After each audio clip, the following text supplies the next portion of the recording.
Hey everyone, and welcome to the Eagle's Nest. We're excited to be with you tonight. We are broadcasting from a remote studio in Phoenix, Arizona, where we're visiting with our kids and our grandkids, and we're just having a blast. So, we're coming to you. This is our second week broadcasting from a remote location, and we're just excited to be able to do that. And we're happy to be with you guys. We're thankful that the Lord's given us this opportunity for almost 5 years to come to you live on Tuesday nights. We really look forward to this time and having conversation with our friends. It's really we're coming up in March, actually on our fifth anniversary, and we've had over 190 different guests. We've had 230, 200, maybe close to 250 different episodes that we broadcast, and we've done all of them live for this 1 hour. So, there've been a lot of challenges with that, but at the same time, there's been a lot of fruit and a lot of blessing, and it's been just great fun. So make sure tonight, as you're watching, that you hit those the thumbs up, the hearts buttons, and make sure that you just jump in with your comments. Jump into the comments section. If you've never logged into the comments before, then take this opportunity tonight to log in to the comment section and just let us know your name. Your name will pop up usually if you've given permission for Facebook to do that. That'll be great. Let us know where you're from. And so this is going to be a great night. We've got a new friend on with us tonight. He's a pastor from a town that's actually right next to Vacaville, where we're from, Vacaville in California. But we met him just a few months ago, and man, our hearts just connected in such a great way. Tam and I have such a burden and such a heart for cities, for leaders, pastors. And so when we first met this man, our hearts just really connected. So you guys are going to enjoy him as well. It's going to be a lot of fun. I'm just going to go ahead and say hi to Heather. Heather, it's great to have you here with us, and Jacqueline, as always. So Jacqueline says she thinks she found us in March, April, May. So like just only right from 5 years ago, Jacqueline. That's amazing. Yeah, Jacqueline comes to us from Cheon's Church in Pasadena, California. Of course, Aaron's from Cincinnati, Ohio, and Heather is from Connecticut. So these are longtime listeners and friends of the Eagle's Nest. We're just, yeah, it's going to be good. I've got a special announcement I'll make partway through the broadcast if I can think about doing it then, but at least toward the end. But we're going to have well, in fact, let me just see if I can pull this up right now. And nope, I didn't get it imported in time. So we'll just do it next time. Yeah, I've got a banner that I wanted to pull up, but it's going to talk about an event we're having at the end of this month, at the end of February. It's called Convergence, and it's really called Ruach, the breath of God. And we're going to have two different guests joining Tam and I to talk about what God is saying for this coming year. So one of them is Ryan Crone, the leader, the local lead from the Mission Church, and another one is Roma Waterman, who's a prophet from Australia. And so it's going to be a great broadcast, but I just want you to know about it ahead of time so you can make sure that you take time to be with us, but invite your friends as well. So let's just get going here with Kareem. Kareem, I said I was reading your name, Kareem, and I thought his name is Kareem. Kareem and Kareem. Okay, I'm just going to move on now because I'll get messed up over that. All right, so here is Kareem Hickman. Kareem, it's great to have you with us. Kareem is from a church in Fairfield, and I want him to just greet everybody and let him kind of fill us in, Kareem, with where you're from and what you're Thank you so involved with. much, Mark. I am Yeah. excited about tonight. Man, I just still remember the prophetic word that you and Tammy gave me a couple months ago when I was hanging out with you at the Friday prayer at the Mission Church. Mm. And it was so timely, so on point. So being here tonight with you, it is an honor. It's an honor to be here with your guests and all the friends that are jumping on today. Man, I'm excited about what God is doing here in Solano County. Mm-hmm. I'm a Chicago kid, Mark, born and raised on the south Wow. side of Wow. Chicago. Okay. And that's my hometown. And I left at 18 to go play football in Springfield, Missouri. You I went to did? Evangel College. I was in the Whoa. AG Mecca for a couple years, and you talk about culture shock. Yeah, huh? From the south side From the to south side of Chicago to Springfield, Missouri. But man, I'm telling you, my best friends till this day, are some friends of mine that I met at Evangel College. We're still close. From there, I went to Christ for the Nations in Dallas, Texas. that I is really, that is one of my favorite memories. Because listen, I got saved in '77, and nobody was publishing worship music. yes, You had to just hear it and then yeah, try to figure out the chords and try to figure out the words to it. And then along came Hosanna Music, and they started to record worship songs. But before Hosanna Music came around, my wife, in fact, sent us from our church. Our church in Southern California was called the Eagles Nest, and I had moved to an AG church in Napa, and it was deader than a hammer. It was terrible because it wasn't like what I was from, right? uh-huh. And she would send us the cassette tapes where once a year they would record worship with the students at Christ for the Nations, and they made cassette tapes, and they were just unbelievable. Yeah. That was it. Worship, a heart for Yes. the nations, Oh, youth. Man, it was just a powerful time. So at Christ for the Nations is where I kind of answered the call for church planting. wow. We didn't have a division, but our pastoral studies, man, I was just overwhelmed Mm, and just super passionate about planting churches as a young college student. And man, I went into ministry really before I graduated. So I'm looking at close to 30 years of full-time ministry now. wow. As That's I returned to amazing. California, Shoot. July of That's last year. wow. That's amazing. So what caused you to make the transfer from Evangel down to Christ for the Nations, and So what year was that? Evangel, loved Evangel, man. I went there, Mm, football, man, was my heart, man. So probably around that first year of college, man, I started to just really respond to the call of God. wow. So ministry started competing with that passion for football, and ministry won. Wow. I guess I was better at it too. I was better at it. I was Huh. called to it, but Hmm. I started to really shift some things. And good friends of mine from Chicago, I was just sharing my heart with them about wanting to go to nations, wanting to plant Mm, churches. I didn't know if it was going to be global or locally. They said, "Man, you need to get to Christ for the Nations. It's a wow. prophetic Hmm. institution, man, and powerful worship. And man, they got amazing youth programs." And so I ended up transferring. That's after that second year at Wow. Evangel. Mm, And man, it was life changing. It was perfect for me, for what I was sensing in my heart. And some of the things that I had kind of grown up with in Chicago, prophetic ministry, healing, supernatural. So that atmosphere was better for me. And I began to grow and develop. Went on my first missions trip from Christ for the Nations. where'd you go? I went to Ghana and was Wow. in the city of Accra. I spent a month in Ghana, and we Wow. spent 6 weeks in London. The whole summer, man, we were gone, man. We were overseas. Mm, That was a time to remember. That was the first of many. And mm, and once again, when we were there, we were helping the church at that time, Calvary Church. mm, Pastor Francis Sarpong from Ghana. He was wow. doing an amazing job in London, Mm, and we helped. He wanted us to come to London to help him with his cell groups and to help him start his youth ministry. And then we just saw just an amazing 10 weeks of ministry between Ghana and wow. London, Wow. England. So Powerful.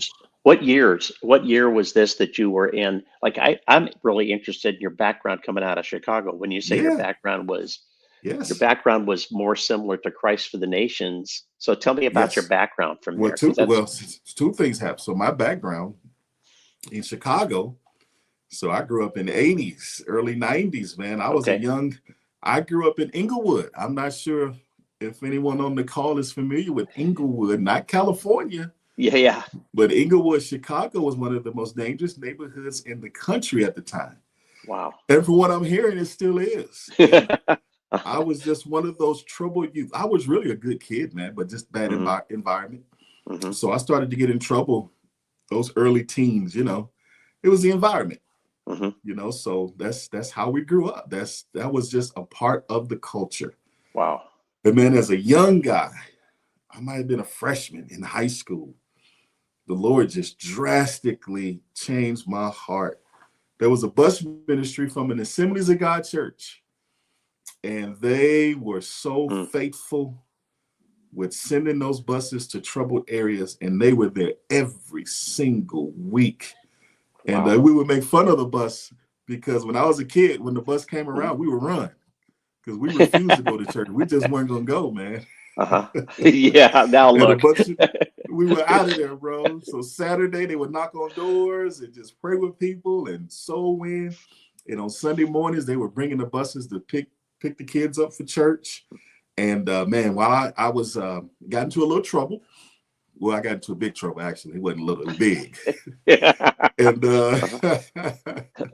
and here's the deal. Here is the beauty of the local church partnering with government agencies. So here I am, this troubled kid with the call of God on my life. Of course, I didn't know it.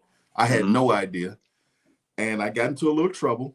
And I remember the judge telling me, if I see you again, Hickman, I'm locking you up. There was no way of really getting to me. And I know others were way more trouble than I was, but I guess because I was the leader, she wanted to really show me that, hey, you're the leader, so I'm holding a higher standard for you.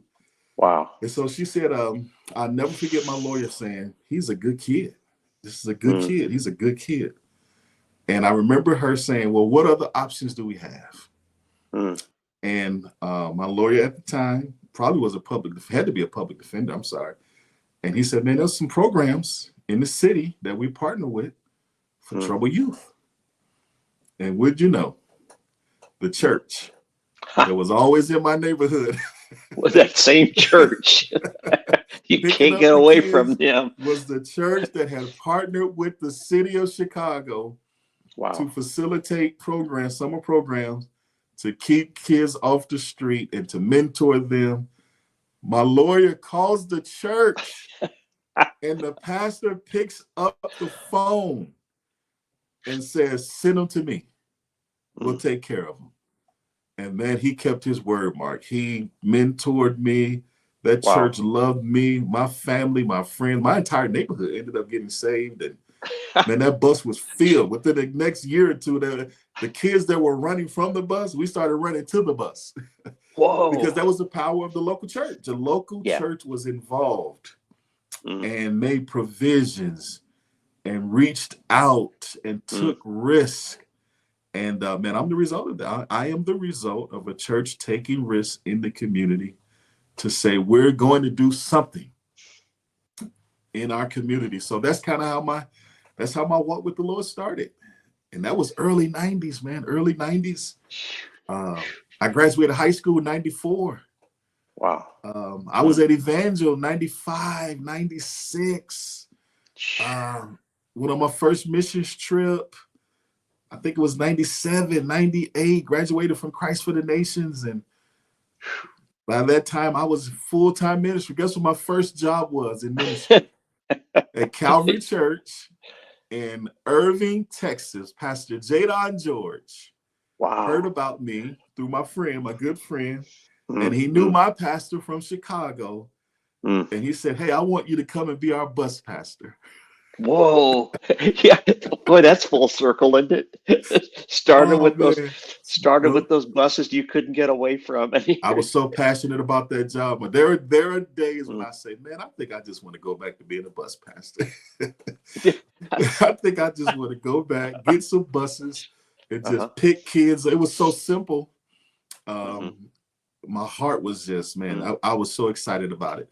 So long story short, by the time I transitioned out of that position to start my track for planning churches, man, we have 14 buses with What did you 14 start? What did buses. you start with when you We went there? started, we had 4 buses when I got there. We had four Wow. buses. Wow. We had about 100 kids. And Mm, man, we were doing great. It was amazing. But that's something awesome. happened when myself and just a group of us, of course, some of my buddies from school had to come and help me. And some of us kind of had the same background. And we fell in love with those young people Mm, in those troubled areas of Irving and West Dallas. We were going into Dallas. We wow. were Wow. just so passionate about that area of ministry. And when I left my last Sunday, we had over 600 kids. You did? My last Sunday there, we had over 600 kids. Those Mm, buses were filled. mm, Of course, you know, that is a high risk area of ministry now mm-hmm, with insurance. It's super expensive, man. But I remember the days of being mobile mm. and just taking that bus because each bus had a bus pastor. Yeah. And that Yeah. pastor's responsibility was to go to that complex and just love those kids and families on a weekly basis. And Wow. we got them to church. Isn't that something? It's amazing, man. It's amazing. That is amazing. And it's amazing when you think about how simple that plan is. Simple. You put a pastor on a bus, he drives to a neighborhood, Yes. and he gets to know everybody that lives in that neighborhood. Build community. Just, yes. Now, Wow. we didn't understand that language back then. Yeah, But no, we didn't. We didn't. we didn't. Yeah, All we know no, is we're going to go love this yes, complex and be there for them. If they need food, we're going to bring food. If they need school supplies, we're going to bring school supplies. If right, they need right. prayer, we're going to pray. And we begin to just pastor each community. Hmm. And guess what? They would wait for, if we didn't show up, Mm-hmm. there was a problem. If the bus passengers didn't show up to their complex any given Saturday, those Wow. kids and families wanted to know what was going on. What is wrong? You guys didn't get here. No, So they're we probably became a getting mad. fixture. That's Yeah. right. Uh-huh. Where are they at?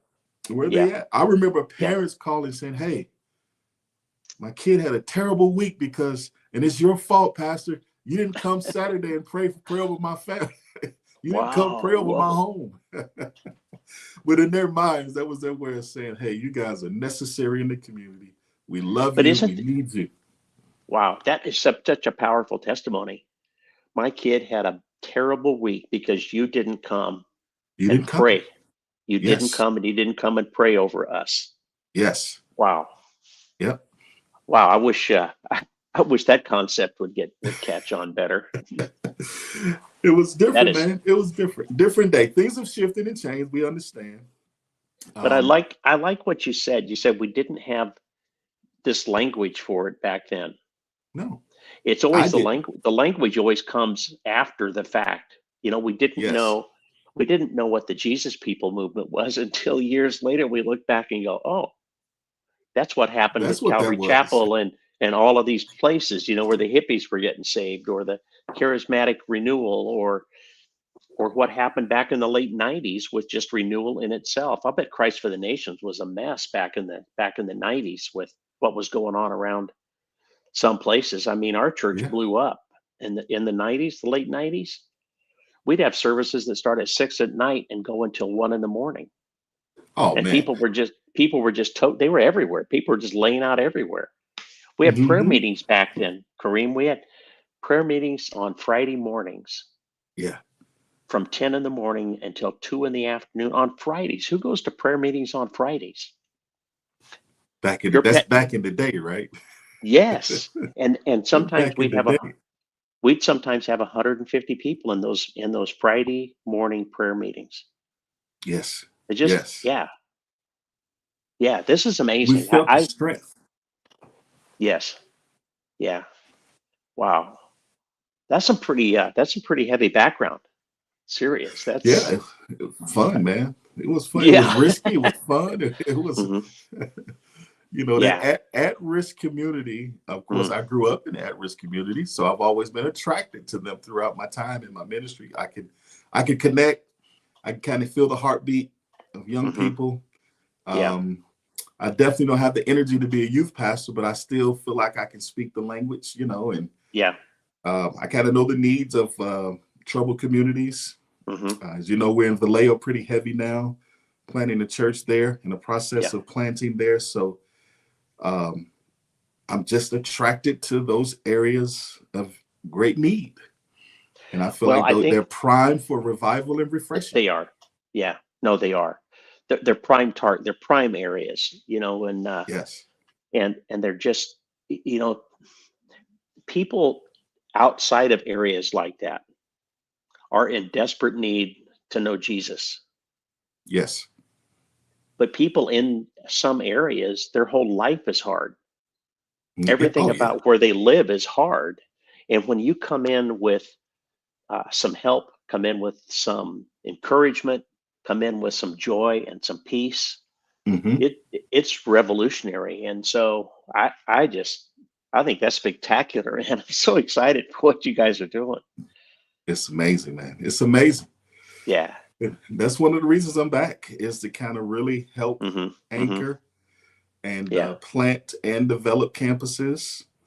Um, Wow. Pastor Richard West, our founding pastor, man, he has an Yeah. amazing, some open doors that are just, Yeah. my goodness, overseas, and the global ministry and the Yeah. opportunities are just, man, every time he comes back from a trip, it touches my heart, because just watching him step into that new apostolic role in this season of his life, Yeah. it's Yeah. been a joy. It's been a joy. So being anchored here locally and overseeing our campuses here, it has been a joy.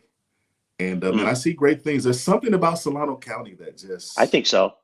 it's something special happening, man. It is I, something special. I'm super excited to have you back in this region. Yes. And from the first time that we met in that prayer meeting, I thought, okay, that guy's Well, going to thank you. shake it. That guy's going to shake it up. I Thank want you. to just Thank you. take a minute. I want to say hi to Steffi. It's great to have you with us, and Kristen. Yeah, yeah, Kristen. That is it. It is. This is.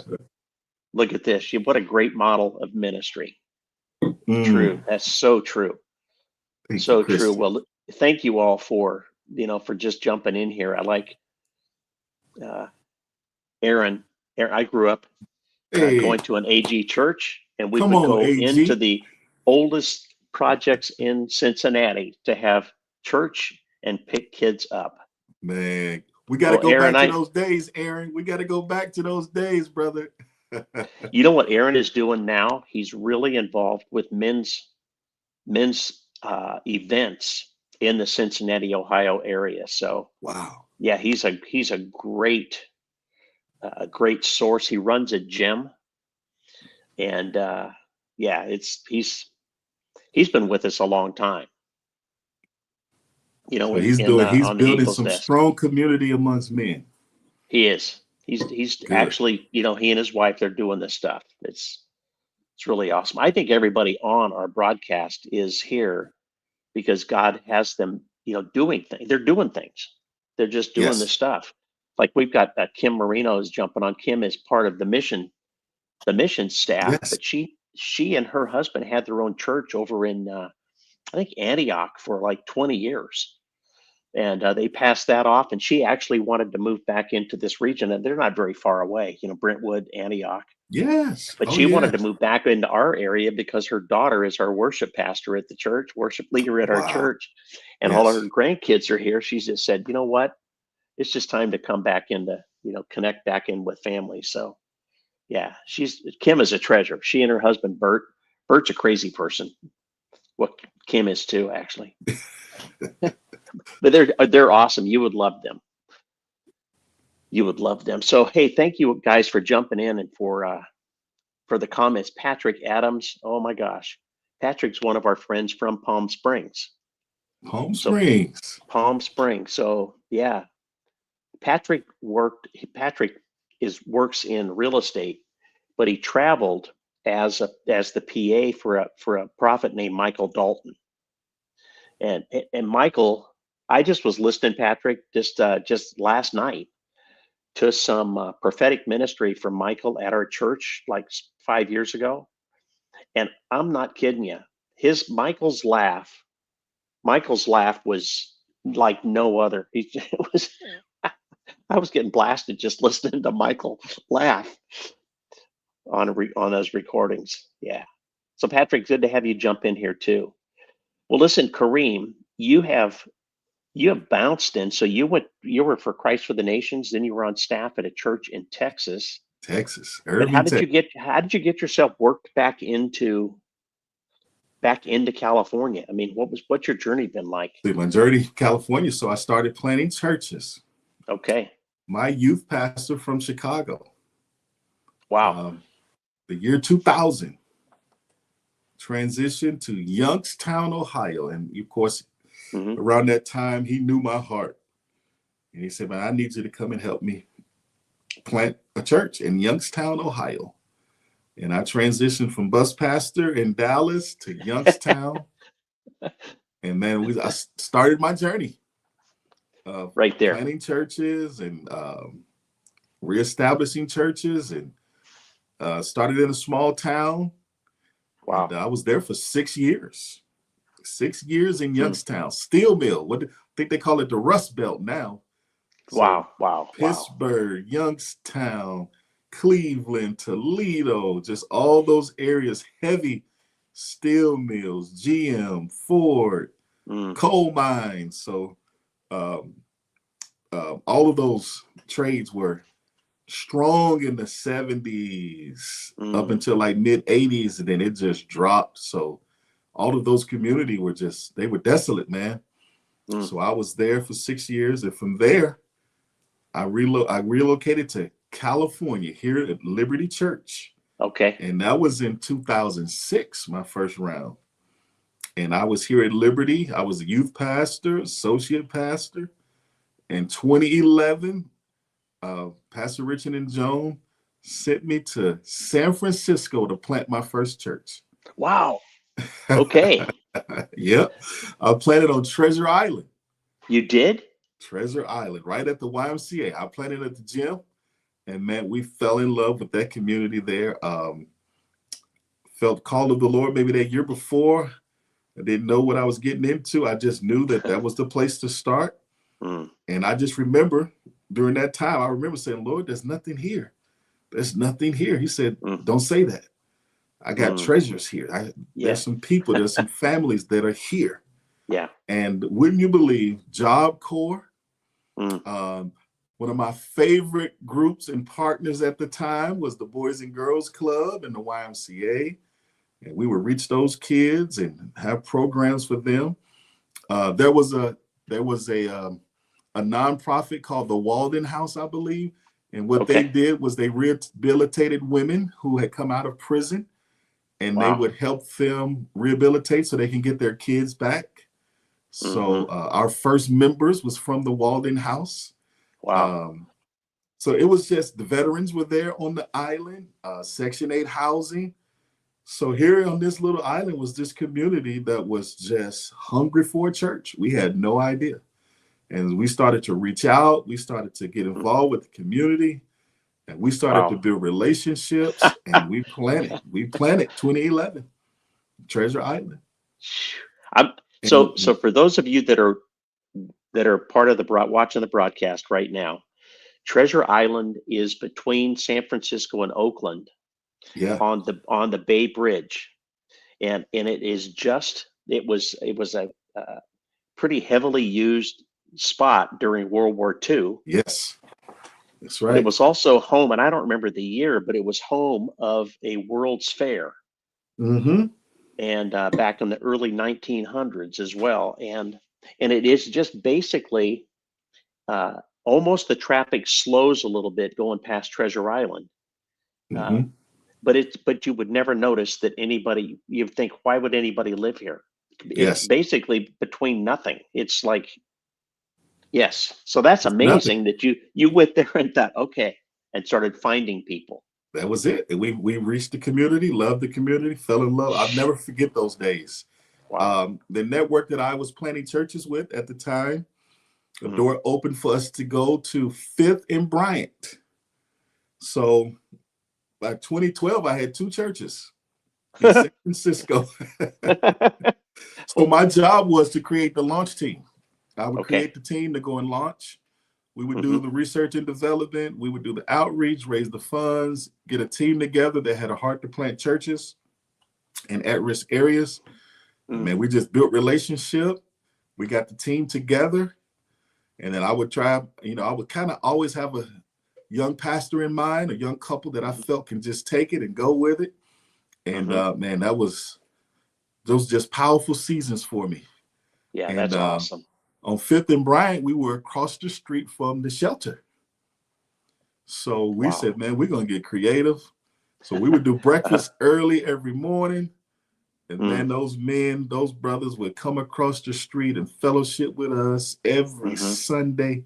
We'd Hmm. have breakfast together and we have church. And you talk about a sound of worship coming out of that building. We renovated an old boxing gym on Bryant Street Mm. and turned it into the Urban Center, the SBC. Wow.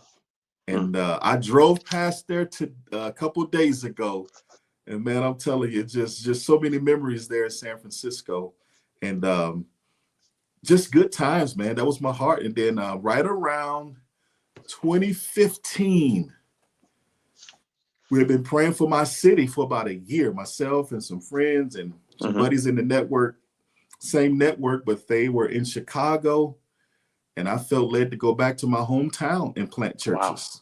Wow. So on the south side of Chicago, our network hadn't planted a church at the time in over 10 years. Mm. There was a 10-year drought of church plants in my neighborhood, in my area, because there was such a mass exodus. People were Right. leaving the south Okay. side of Chicago for about eight to 12 year span. You Okay. can just see this major decrease in the city of Chicago. So there was a span of about 8 years where 700,000 people left the city of Chicago. That's a city. That's San Francisco. That's a They left lot the of south people. side. That's a lot of people. Jobs, Mm. schools, violence, Mm. drugs. The economy was so bad. It was so many reasons why people said, man, they just left. They Yeah. left.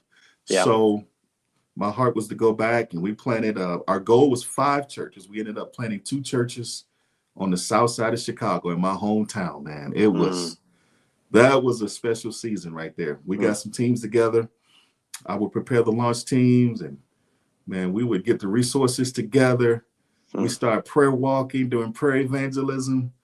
God Hmm. started opening up doors and started developing teams, and friends of mine from other churches, friends I grew up with in high school.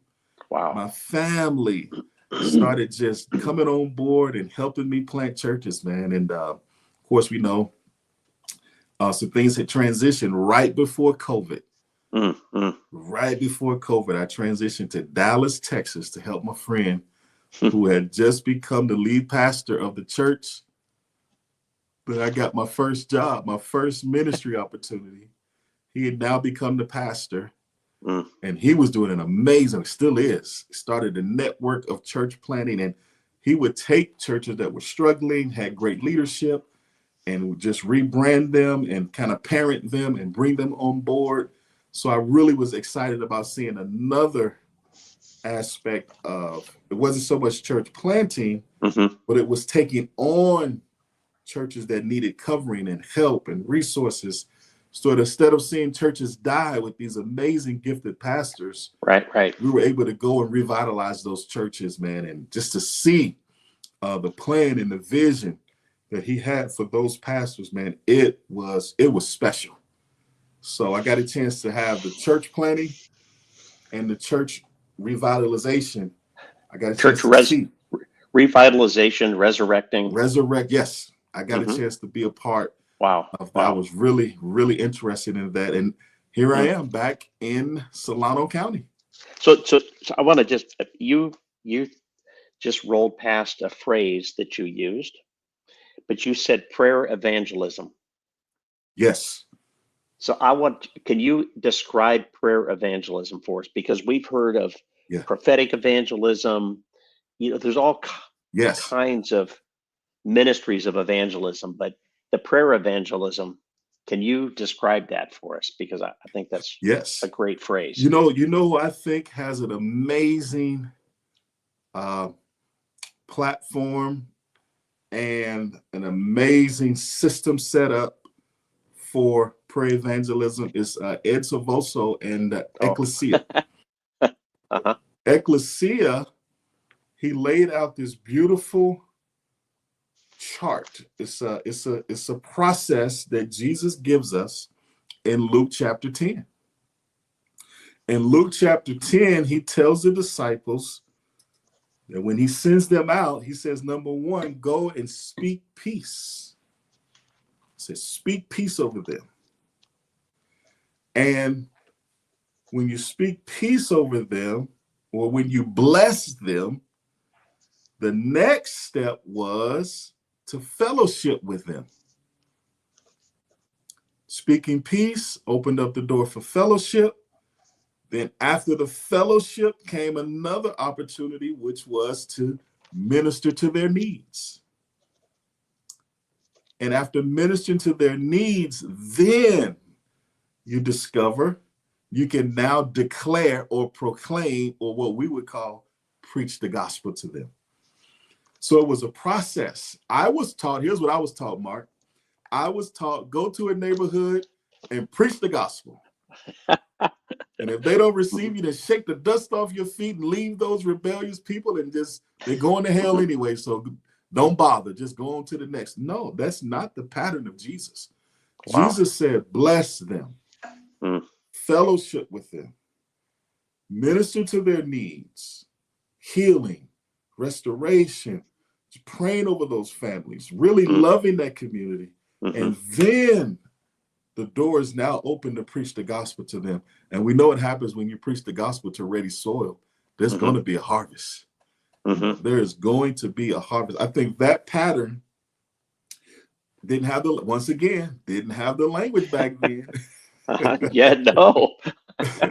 when you threw that definition, that phrase, I went, ooh.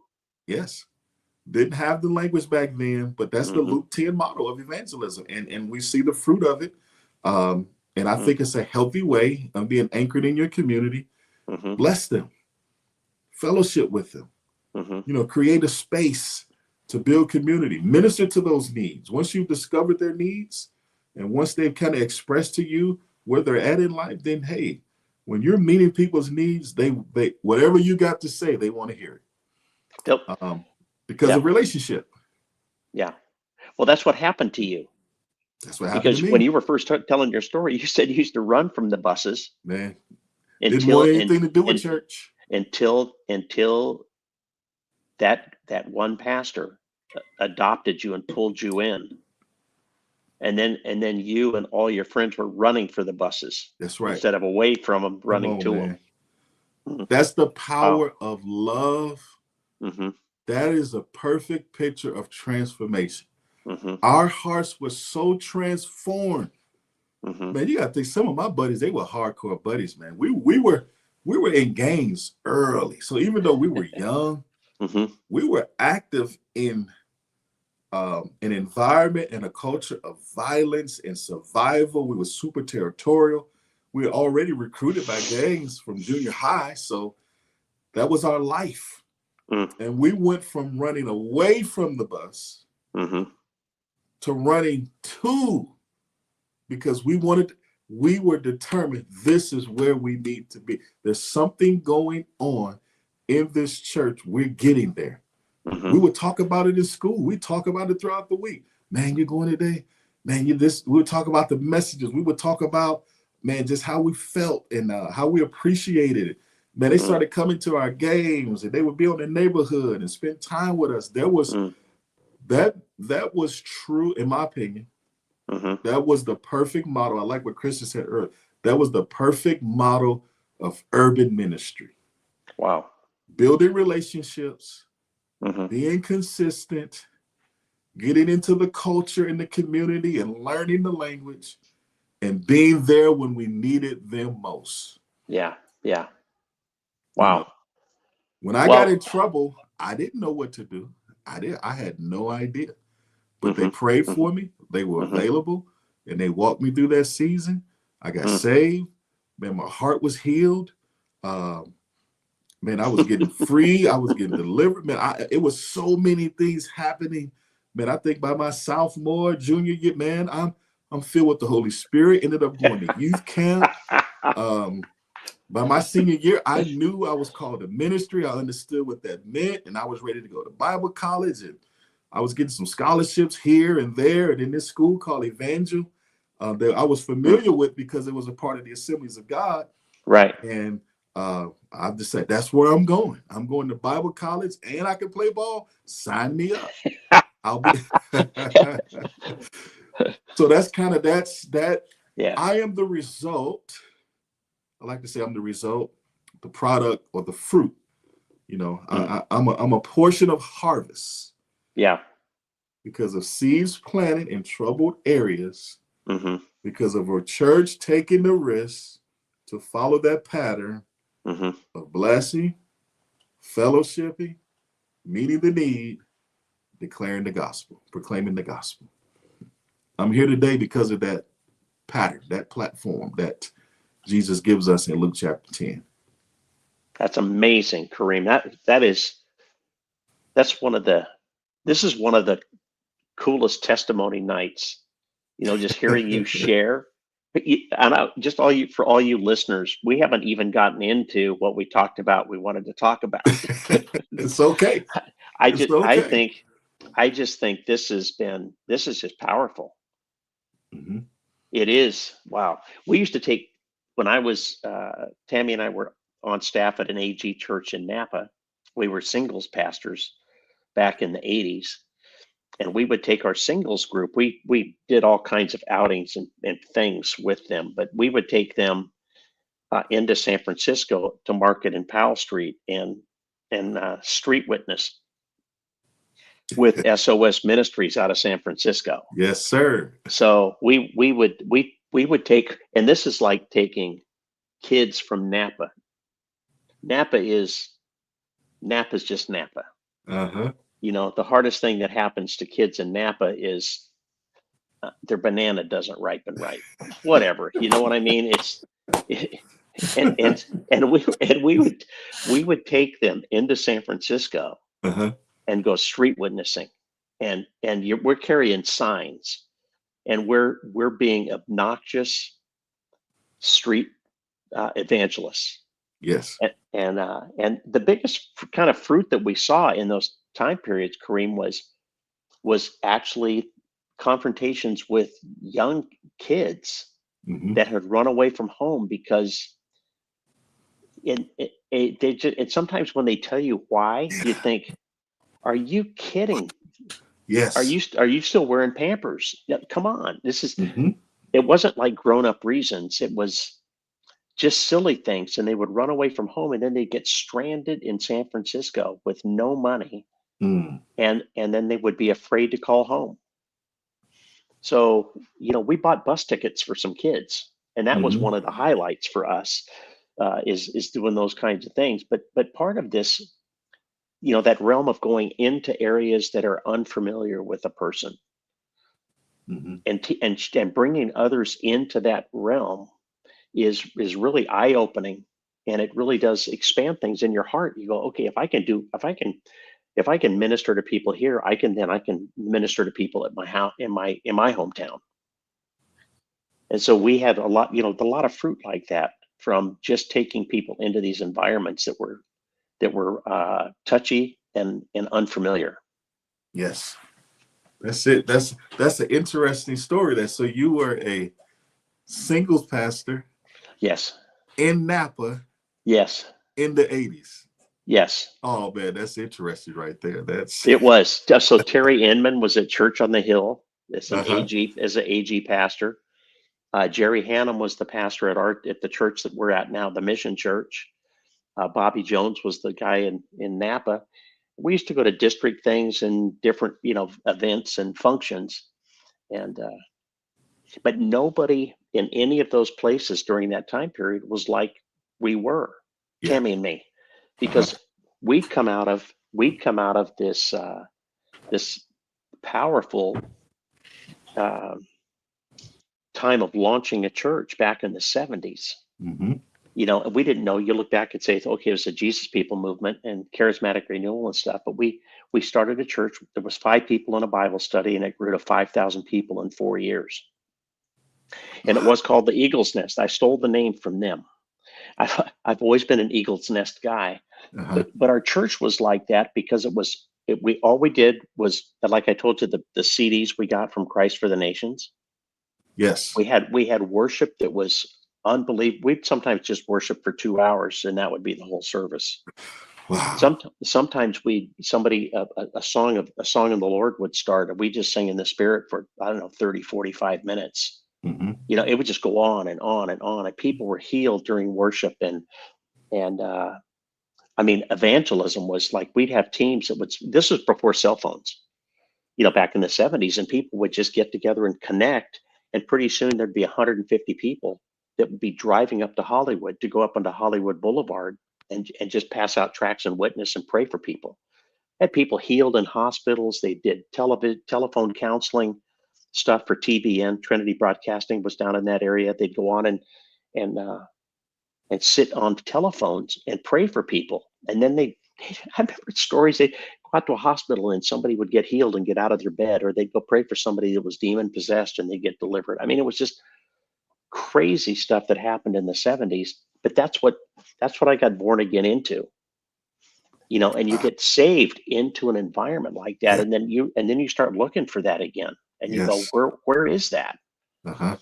And so I think that's always been kind of the thing that's burned inside of Tammy and me, is that we know what we're looking toward. Yes. You know, because if once you've been in the fire, you just think, okay, this is not fire here. Uh-huh. You know, yeah. It's Wow. what This is really good. This is good conversation. So listen, is there anybody in the chat here? I got the chat section. We haven't had time to actually jump into this very much, but I think that Kristen has been tracking with everything you've been talking about tonight, and Beautiful. Patrick as well. Patrick Adams is a crazy person from Palm Springs, and his mentor Yeah. was literally one of our favorite people in the whole world. I like the phrase that Christian used in the beginning, a model for ministry. You know, a model for Yeah, ministry. Um, yeah, and then with Aaron, I did have a word for Aaron, Mark. Is that okay? yeah. Go for it. More of a picture of what I saw, man. Of Huh? course, we're talking and conversing. But Aaron, brother, bless you in Cincinnati. Hmm. My college roommate from Cincinnati, Ohio. And been there a couple of times, the People's Church downtown, and great leadership there. I think we had our district council, our conference was in Cincinnati at People's Church a couple of years ago. So I'm very familiar with it. But I saw this picture of you, Aaron, and you were alone. You know, we use the phrase prayer closet. I'm not sure if it was a prayer. I'm not sure, but you were praying. It was an intense prayer. I mean, maybe some tears and just this moment you were having with the Lord. I felt like what I saw was a picture of stress, maybe some fear and anxiety. You were really calling out with a heavy voice. Of course, I'm sure that's a picture of your heart being heavy. Mm. And in that moment here, I can picture that moment in the spirit, and I can hear this voice of the Lord saying to you, I've got you. I'm here. And I hear the Lord saying, everything I've promised you is going to come to pass. I haven't forgotten. You're not alone. I did not abandon you. Mm. Don't grow weary. That's the phrase. We had already talked about it. But for you, Hmm. Aaron, I feel strongly in my heart that the Lord is saying to you, my friend, don't grow weary. Don't grow weary. You will receive. Don't quit. You Mm. will receive the harvest. You will receive the harvest that I have for you. Mm. Bless you, brother, man. Whatever you're working on and whatever you are putting your hands to, you and your wife, Man, I'm sending blessings from California, man. I encourage you today, brother. Mm. And I'm declaring miracles, signs, wonders, supernatural release in the ministry and the vision that you're committed to at this moment, man. Bless you, brother. Mm. Well, Aaron, when you get a chance, just jump in here and let us know how that resonates with you. That was powerful. Thanks, Kareem. I know Aaron, and so I think that was just a very encouraging, right on word. Amen. Yeah, I think that's that kind of does pull us into the direction, where we thought we might talk some. We have like Sure. 9 minutes, Okay. but in the area of encouragement, people are, don't be discouraged. Yes. And it's, it sounds so simplistic Mm-hmm. when you tell people that, just don't be discouraged. Just let the Lord just renew your strength. That is simplistic and really doesn't really help. Yes. Doesn't Mm, really help. Um, Here's what I'm sensing. Galatians 6, don't grow weary in well doing. In due season, that Kairos moment. mm, That's the proper interpretation. That due season, that it's the Kairos moment of the Lord, that ordained time of season. If you don't quit, you will receive the harvest. mm, Key phrase, don't grow weary. I believe we all have permission to get tired. But I believe the Lord is telling us don't grow weary. Don't go extended periods of time without receiving the supernatural rest, without mm, receiving the principle and the power of the sabbatical. Don't allow the pressure of circumstances, situations, economy, environments, whatever. Life can get difficult, weird, strange, and mm, crazy all mhm, at the same time. mhm. But as believers, there's this call in us to be able to get the strength and the joy of the Lord in the midst of all of that. That's good. Don't grow weary, but rather take on that supernatural empowerment of the Spirit. Receive that grace of God that Paul talked about. My grace is sufficient. Even though there's trouble, you can still be at rest and flowing in God's peace. Don't grow weary Mm, in well doing. Here's something we laughed about earlier. I want to mm, share with those that are on the call. The reason why we have to guard ourselves against weariness, and this is me being transparent, and it's the same for all of my friends who are willing to be honest. We talk about it all the time. The biggest mistakes we've ever made in life, ministry, husbands, fathers, brothers, friends, you name it, there's a common denominator. We were weary. mm, We were weary. We went extended seasons without having checkpoints and taking on the responsibility of receiving the rest and the power that God had available for us. Instead of resting, we kept plowing through. We kept trying to make it happen in our own power. We kept performing. We kept digging deeper. We had to roll up our sleeves, knowing that mhm. we're weary, knowing we need to take a break, knowing that God is calling us to just push the pause button. We Yeah, yeah. refuse to do it out of pride, false teaching, self-righteousness, ministry training, you name it. For whatever the reason is, Uh-huh. we kept going. And guess Mhm, what? We crashed. And either before, after, or during the crash, we made the biggest mistakes of our lives. Some of the biggest mistakes of our lives. mhm, But don't be ashamed. Don't be discouraged. Because the best of us, mhm, when you look through scripture, here's what you're going to find. Some of God's greatest generals leaves us some beautiful stories of weariness. mm, How about this one? King David, who was known for being at the right place at the right time his entire life. Goliath, what was that? Right place, right time. The battles that he was fighting and winning, he's expanding the kingdom. Right place, right time. Hearing from the Lord. Mm-hmm. Man, teaching my fingers will battle, my hands will do what. He's got this amazing skill of worship and war. He's a strategist. He's got the favor of God. But we hear the story Mm.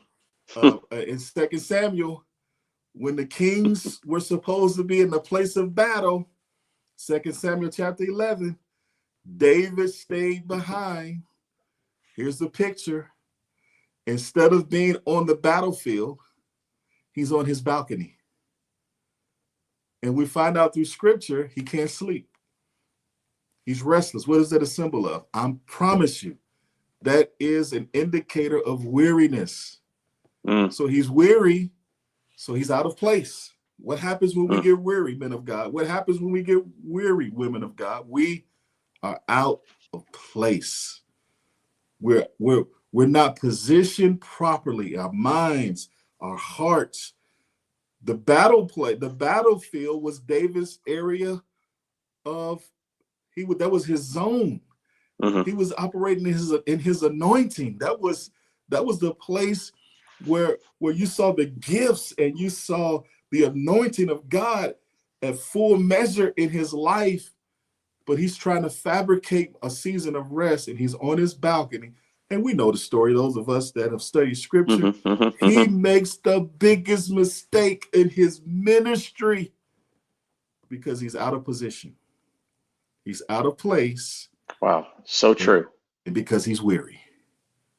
That's just one. What about Elijah? You know, Elijah, he wins probably one of the greatest battles in the Old Covenant, the Old Testament. The prophets of Baal fall, man. I'm talking, can you imagine the victory of that moment? And because of weariness, he gets a threat from Jezebel. And instead of celebrating victories, he's running from a threat. Instead of rejoicing and thanking God for the victory he's won, he is panicking, he is running, he is afraid because of a threat. Let me tell you something. When we're weary, the enemy knows. When do you get your biggest threats? When the enemy knows you're weary. He thinks it's over. He's asking God to take his life. He thinks he's the only one. He thinks nobody else has problems but him. He's the only person with troubles. He's the only person with anxiety. He's the only person in the world being chased down. Look, everything is about you. You become so self-centered when you give in to that spirit of weariness. And today I'm declaring victory over weariness in your life. You don't have to run. You stand firm and you celebrate the victories and the blessing and the favor that Christ has given you. You are victorious. And but weariness messes with your perspective. It throws you off. It throws you off, you know. Yeah. And I know we're at that time. There's more, but I'll come back later. You got to invite me back, Mark. Okay, we're on that one. That would be. I knew when we shifted, I thought, okay, this is not fair to this subject because I think this is a powerful subject and it has really caught attention here. Like Kristen said, I never thought weariness of taking us out of place. Yes, it does. Yes, it does. That's a big one. You go from fighting giants. Yes, come on. Killing Victorious. everybody that's around you. And the next moment you're hiding on the side of a hill. Come on, man. And whining because you think, what's oh my gosh. Yeah. Oh, come on, man. You're right. Patrick down here said weariness affects vision. Yeah. Come on, Patrick. Yes. It does. It shuts it for sure. Yeah. Well, Kareem, we've just blown up an hour. it feels like it's been like 15 minutes. I know, man. And just being with you and having you just hang out with us and spend this hour has just been powerful. And I think it's going to be a great, I think this is going to be a great broadcast when it has been, but I think people are going to be telling their friends, go back, you need to go listen to this. You Yeah. need to connect with Kareem Hickman because he'll speak right into where you're from. And I think that's super, super good. Wow. Thank you. Kareem, we're excited to have you come in and be a new friend of ours on the Eagles Nest broadcast. But more than that, we're excited about what God's doing in your life and excited that He's brought you back into Solano County because I think He's got great things in mind for this whole region. And I think you're going to be a real key part of that. So glad to have you with us in Solano County. Thank you, Mark. Yeah. It's been a So joy listen, spending time with you and your friends. yeah, and we have some good friends that jumped on tonight. So yeah, yeah. So Aaron, I'm going to just back up to this. When you said People's Church, he said I think that People's Church was planted. Well, he said People's Church. I think he thinks that that's where his parents used to go, Oh, it's and then and historical. then and then they were sent over to Tri County. Yes. And he thinks that was planted in '63. So this is Aaron's background coming back in Wow. through some of those roots. So Man. yeah, yeah, that's really something. It's amazing. You know, the assemblies have been around for a long time and been through a lot of transitions Hmm. themselves.